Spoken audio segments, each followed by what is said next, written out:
Bonjour et bienvenue dans ce nouveau numéro d'un café avec un expert. Ce matin, on est là pour parler de réalisation de vidéos immobilières grâce à un drone. Et la législation sur les drones est très spécifique. Donc, j'ai invité un télépilote professionnel qui s'appelle Nicolas Garnier, que je vais accueillir tout de suite, voilà, qui va apparaître à l'écran. Bonjour Nicolas. Bonjour Céline. Nicolas, je voulais qu'on prenne les choses par le début. Tu m'as expliqué quand on s'est parlé la semaine dernière que les drones, c'était finalement très spécifique et puis assez réglementé pour l'utilisation.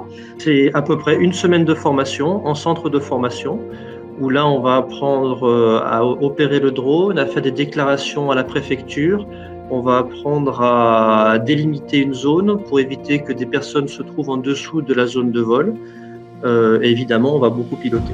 Par exemple, cette semaine, jeudi, j'ai un vol prévu autour de l'aéroport de Toulouse-Blagnac. Dans ce cas-là, il faut en plus contacter la partie contrôle aérien, demander l'autorisation. Et en l'occurrence, pour ce type de vol, donc je préviens la préfecture qui m'a déjà envoyé une réponse affirmative. Et 2 heures avant le vol, il faudra que je contacte la brigade de gendarmerie aérienne par téléphone. Et jusqu'à 10 minutes avant le vol, il faut que je contacte la tour de contrôle pour qu'ils sachent exactement où je suis par rapport aux manœuvres aériennes de la zone. Donc, il y a le côté sécurité et puis tu as aussi un côté droit à l'image, je suppose. C'est assez complexe la réglementation du droit à l'image, effectivement. On évite de prendre des biens tiers en photo ou en vidéo, des passants également.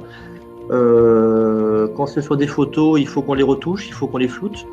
Ou alors jusqu'à même faire disparaître les maisons avec de la retouche photo. C'est comme quelque chose d'assez spécifique. D'accord. C'est-à-dire que c'est à l'agent immobilier de s'assurer qu'il a bien le droit de photographier la maison pour laquelle il me mandate.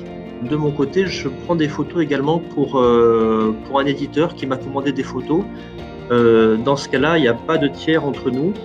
Il a fallu que je demande le droit à l'image de l'architecte qui l'a conçu, parce que c'est son œuvre, donc c'est la propriété intellectuelle qui le concerne. Donc il m'a donné son accord pour la publication, pour la publicité, et également des propriétaires. Donc, il y a quand même à anticiper pas mal de choses quand on veut faire une vidéo de promotion d'un bien.